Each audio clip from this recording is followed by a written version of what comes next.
नमस्कार मित्रों, मैं नितिन चौहान आज की इस वीकेंड स्टोरी में आप सबका हार्दिक स्वागत करता हूं। फ्रेंड्स, आप सब लोग मजे में होंगे। आज की कहानी है एक सेठ और श्री कृष्ण की। एक सेठ जी भगवान श्री कृष्ण जी के परम भक्त थे। वह निरंतर उनका जाप करते थे और हमेशा उसे अपने दिल में बसाए रखते थे। वो रोज स्वादिष्ट पकवान बनाकर श्री कृष्ण जी को मंदिर में जाकर भोग लगाते। पर घर से जैसे ही सेठ जी निकलते, रास्ते में ही उन्हें नींद आ जाती और उनके द्वारा बनाया हुआ पकवान चोरी हो जाता। सेठ जी बहुत ही दुखी होते और कान्हा जी से कहते कि कान्हा जी, ऐसा क्यों होता है? मैं आपको भोग क्यों नहीं लगा पाता हूँ? कान्हा जी ने सेठ जी को कहा, दाने दाने पे लिखा है खाने वाले का नाम, वो मेरे नसीब में नहीं है, इसलिए मुझ तक नहीं पहुँचता। सेठ थोड़ा गुस्से से कहते, ऐसा नहीं है प्रभु, कल मैं आपको भोग लगा कर ही रहूंगा, आप देख लेना। और सेठ चला जाता है। कान्हा जी मुस्कुराते हैं और कहते हैं ठीक है। दूसरे दिन सेठ जी सुबह सुबह जल्दी नहा धोकर तैयार हो जाते हैं और अपनी पत्नी से 4 डब्बे भरकर स्वादिष्ट पकवान बनाते हैं और उसे लेकर मंदिर के लिए निकल पड़ते हैं। सेठ डिब्बे पकड़ कर चलते हैं और रास्ते भर सोचते हैं कि आज तो जो भी हो जाए मैं सोऊंगा नहीं और कान्हा जी को वो भोग लगा कर ही रहूंगा।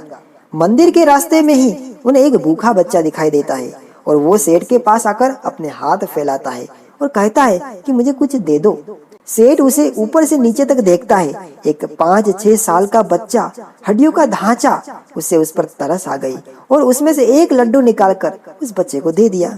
जैसे ही वह उस बच्चे को लड्डू देता है, बहुत से बच्चों की भीड़ लग जाती है। ना जाने कितने दिनों से ये कोई खाया पिया ही नहीं है। सेठ को उन पर करुणा आ जाती है। सेठ जी सबको पकवान बांटने लगते हैं और देखते ही देखते सारे पकवान खाली हो जाते हैं।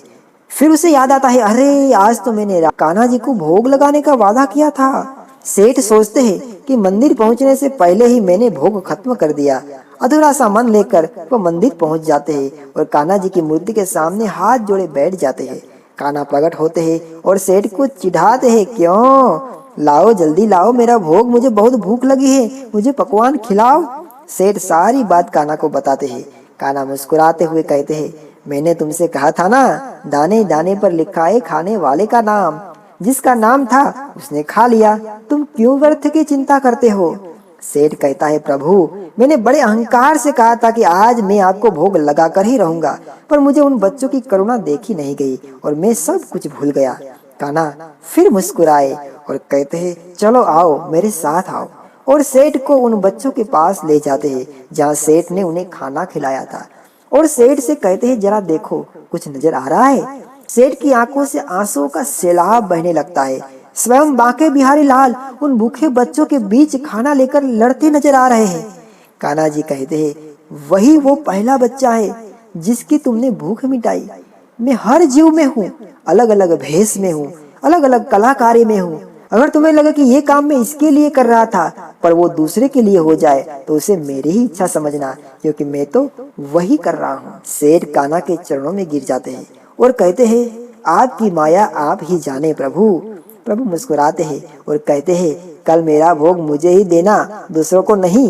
प्रभु और भक्त हंसने लगते हैं। इसीलिए सदैव प्रसन्न रहिए और याद रखिए, जो प्राप्त है वही पर्याप्त है। जिसका मन मस्त है उसके पास समस्त है।